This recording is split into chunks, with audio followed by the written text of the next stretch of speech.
Okay, so yes, today we're going to be doing a tier list. So when it comes to YouTube, I know these are very popular. So yeah, and I've actually been meaning to do one of these for a really long time, one of these tier lists. So I was figuring that I could do a dinosaur tier list, in my personal opinion, on which dinosaur is the best. So keep in mind, this is all based on my opinion. You can say whatever you want in the comments, but just please don't go attack me. This is all my opinion, so just chill. So I'm not going to be ranking the dinosaurs on which one I like the most. I'm going to be ranking them on who do I think is the strongest. So I'm just going to be kind of ranking them by strength. So yeah, we're going to start with the F tier, the E tier, and just go all the way up. Okay, so here we go. So at the F tier, we have Eoraptor. Now, I've heard of Eoraptor, and it's really, when it came to the Triassic period, the Eoraptor was pretty much prey for other big carnivores like Postosuchus. So that's why it's in the F tier, because it's kind of defenseless in a way, if you think about it. So, yes. But here in the E tier, we actually have slightly stronger dinosaurs. So we have the Velociraptor. Now, I know all of y'all Jurassic World fanboys are going to be like, well, why is the Velociraptor in E tier? Well, scientifically, the Velociraptor was pretty much only the size of a chicken. So it really wouldn't be that strong, but it was kind of strong because it hunted in packs. And it was known to take down slightly bigger dinosaurs. So that's why it's sitting in the E tier. Now, also in the E tier, we have compies. Now, you may be like, why are the compies not in the F tier? Well, these were known to hunt in packs, and if you've ever seen The Lost World, then you pretty much know what I mean. Yeah, so I'm not gonna put anything in the D tier because I just couldn't think of anything that would fit there. So, moving on to the C tier, we have Allosaurus. So, I know y'all are going to be tagging me in the comments like, why is Allosaurus in C tier? It should be somewhere in the B tier.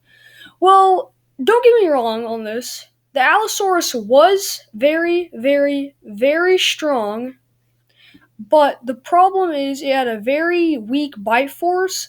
So, comparing to stronger dinosaurs like the T-Rex and the Spinosaurus, the Allosaurus, I mean, it's really not that good. So, just saying.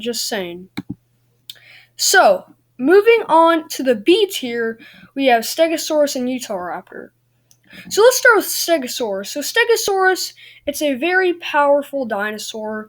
It was known for being the Allosaurus's rival all the way back in the Jurassic period, and it has these little spikes on its tail here, which it would use for defense. And I'm pretty sure it actually used its little plates. I'm pretty sure it actually used its little plates for defense as well, if I'm correct. So yeah. Now we also have the Utahraptor. The Utahraptor, I'm pretty sure, is the biggest ever raptor to ever exist, besides Cineraptor. Cineraptor really isn't a raptor. I don't know why they call it raptor. It's really not, so we're just going to be excluding that.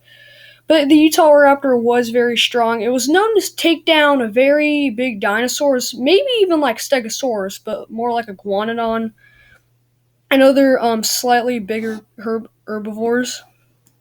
So moving on to the A tier. So this is where we're getting like really good dinosaurs. So we have the Ankylosaurus and the Triceratops. So the reason the Ankylosaurus is in the A tier and the Stegosaurus isn't is because the Ankylosaurus has slightly more armor, and it was really hard to kill because of all its spikes and stuff, and its little club tail that it used for defense. So it was a very, very, very heavily armored dinosaur, as you can see. So now we have the Triceratops, and the Triceratops was a little more harder to kill. It was the T-Rex's rival all the way back then. And it has its little horns, but the main thing that made it really strong is its frill.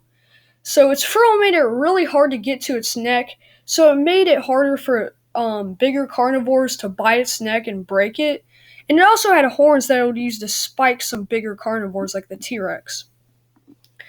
So moving on to the S tier, which is like the grand dinosaurs, we have the Brachiosaurus. So the Brachiosaurus it's not the biggest sauropod to ever exist, but it's definitely really big.